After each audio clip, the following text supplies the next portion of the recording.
joining us to discuss the tax compromise and other fiscal matters. We have with us in studio here in Toronto, Alex Drashevsky, founder and managing partner of Recovery Partners, and from New York, Agnes Crane, columnist at Reuters, Breaking Views. Good to, we don't have Agnes yet, but we hope to have her in a minute. Alex, good to have you with us here.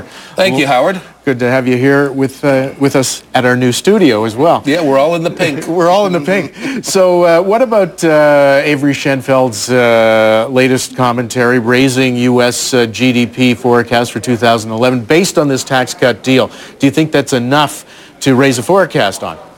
Well, yeah. I mean, you can simply translate what the provisions in the tax proposals mean for economic growth going forward relative to the base case. But I think this all boils down to rearranging deck chairs. I prefer to focus on the bigger picture, and that is what's really changed here. The U.S. is still going into debt at an alarming rate. They're still piling it up. And the question is, are they going to be able to finance this on a sustainable basis? So what? We have a compromise between Obama and the House Republicans, and now some of the Democrats have to sign on. But at the end of the day, nothing's really changed in terms of the fundamental issues that the U.S. has to face up to. But could this stoke some growth, some GDP growth, and therefore when you get some GDP growth, you get some money to pay down debt? Well, yeah, I don't think you're getting money to pay down debt out of this deal, because all it shows is that you're going into the red at a slightly slower rate. The deficits still pile up in the out years. If relative to the base case, you're looking at a $700 billion hit in terms of your top-line government revenues over the life of the package. These are serious matters, and at the end of the day, they don't. What the U.S. is still failing to do, even with the Deficit Commission, is to address the fundamental problems that affect it. The Council of Foreign Relations, two senior members of the Council of Foreign Relations, Haas and Altman, wrote recently in Foreign Affairs that the U.S. is in real big trouble in this area of activity, and the IMF this past summer came out with a very damning report on U.S. government finances, saying that the U.S. requires a fiscal adjustment about on the scale of Ireland's. So, the tax compromise it really doesn't figure in any of this, because nobody's looking at the elephant in the room. We now have Agnes Crane, columnist with Reuters, Breaking Views in New York. Good to have you with us, Agnes. Thanks for making time. Yeah, it's good to be here. So, Thank you very much. Give us your sense of how this is playing in the U.S. right now, this tax deal between Obama and Congress.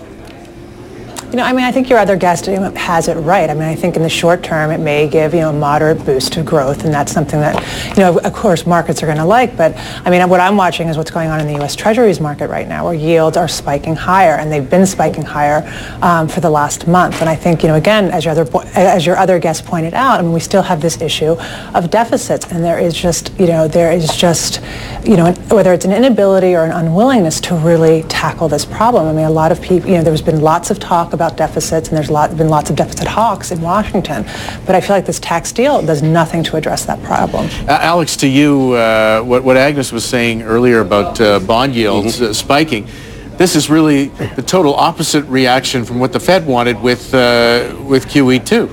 Well, exactly. And the other night, Mr. Bernanke is telling us that he's 100% certain he can contain inflation. Well, 2 years ago, Mr. Bernanke was 100% certain that there wasn't a subprime crisis. And a year ago, Mr. Bernanke was 100% certain he wasn't going to monetize the deficit. These are alarming comments coming from the head of the Fed, who told us only a month and a half ago, or 2 months ago at Jackson Hole, that the next round of QE was going to provide stimulus to the economy. He had a whole sequence mapped out: asset prices up, economy up. None of this has happened. The stock market is about where it was when QE was announced. Bond yields are up, the U.S. dollar's up, and housing prices are still very weak. So, at this juncture, you have to judge the policy a complete failure, and Mr. Bernanke's credibility is wafting away quicker than a rainstorm in Death Valley. Now let's move to European debt. We've talked about this how many times already with you, Alex? But they won the vote in Ireland yesterday. There's another vote, I understand, tomorrow on the social welfare cuts. Brian Lenihan says the economy is starting to show recovery signs. Do you see this as any sign of progress, what's happened there? Well, I didn't expect the vote not to pass. It passed 82-77. There was the expected resistance from the left-wing parties. There was some marching in the streets. I don't anticipate that this resistance to this oppressive package is going to abate, and I think we're not going to see a let up in the pressure on some of these other economies until substantive policies are adopted that comprehensively stamp out these fears of contagion. In fact, the IMF came out yesterday and said what's needed is a comprehensive policy approach in Europe, and they want to move away from the case-by-case approach that the European authorities have adopted to date. And in part, you can see why, because the case-by-case actually encourages contagion. It's led to an intensification of the crisis. It's led to fears in the market that it's going to spread to Portugal, then Spain, then perhaps Belgium now. That's pretty far down the line, isn't it, Belgium? Well, Belgium hasn't had a government in 6 months, and its debt to GDP is at 100%.